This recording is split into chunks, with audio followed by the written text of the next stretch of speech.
We recently moved into our new office, and while on the surface of it, it may just look like a physical shift, for me, it has felt much bigger than that.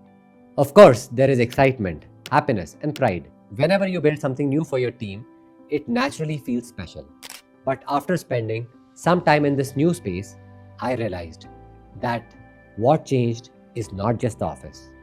A lot changed in the way people work, communicate, and show up every day. And that is what made me think that this is not really a video about moving into a new office. It is a video about much bigger lessons for a founder. A good office is not a luxury, it is a productivity tool. And more importantly, it is a cultural tool. As founders, we spend a lot of time thinking about people, hiring, execution, and strategy. But one thing we often underestimate is the environment in which all of this plays out. The space in which your team work has a direct impact on the energy of the team, the flow of communication, the quality of collaboration, and eventually the kind of culture you build. When we were planning this office, I was clear about one thing. I did not want to create a space that simply looked good.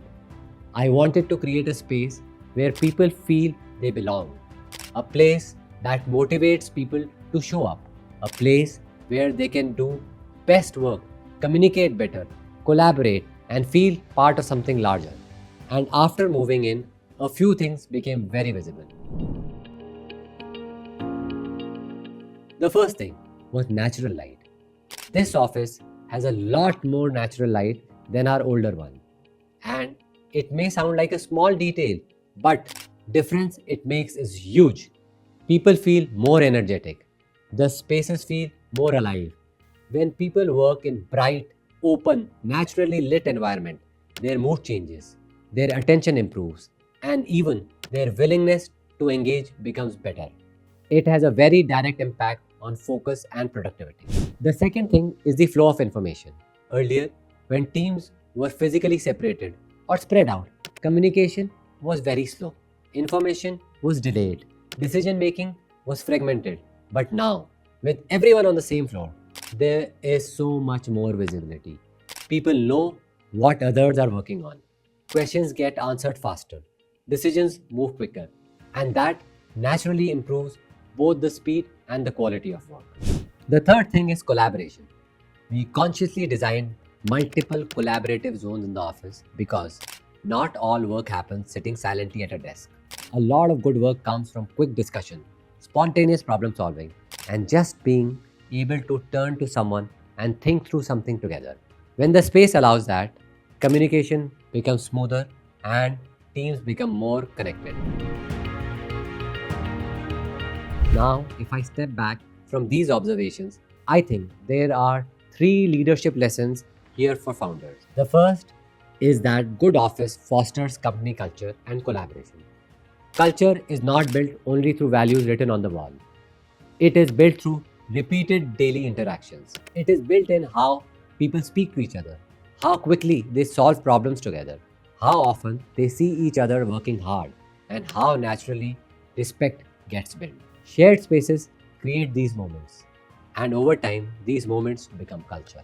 The second lesson is that well designed workspace boosts productivity and focus. As founders, we often think productivity comes only from better people or better systems, but the environment matters just as much. If the spaces reduce friction, improves communication, and gives people the energy to work well, output naturally goes up. A better office does not just look professional, it actually helps people to perform better. The third lesson is that it builds professionalism and credibility. The office you build says a lot about the organization you are trying to become. It shapes how your team sees the company. It shapes how your clients, partners, and visitors experience your business. And honestly, it also shapes how you see yourself as a founder.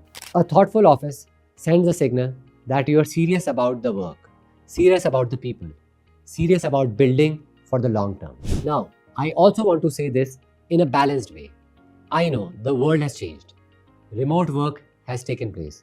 Hybrid models have their place. And for many businesses, they work really well. But If you are a founder trying to build a culture, alignment, trust, and shared standards, then physical presence still matters, especially in early and growth stages of a company. It is difficult to build a strong culture when people are only interacting through screens. Work can happen remotely, tasks can be completed remotely, but culture, belonging, and everyday learning happens much faster when people are in same place. So, for me, moving into this new office has been a reminder of something very simple. Founders do not just build teams, they build environment. And those environments shape the behavior more than we realize. A new office may look like a physical milestone from the outside, but internally, it can become cultural shift. It can improve energy, it can improve communication, it can improve accountability, and over time, all of this ultimately will improve your business. So, if you're a founder watching this, my only suggestion is do not think of office space only as an expense or as an aesthetic choice. Think of it as a business decision. Think of it as a cultural decision. Think of it as a productivity decision. Because more than work and strategy, it is the culture that builds great businesses. And sometimes, culture starts with something as simple as a space in which people come together every single day. If this resonated with you, let me know in the comments. Do you think office space really affects productivity and culture, or is it oversold? I would love to hear your perspective. And if you found this useful, do like the video and subscribe to the channel. See you in the next one.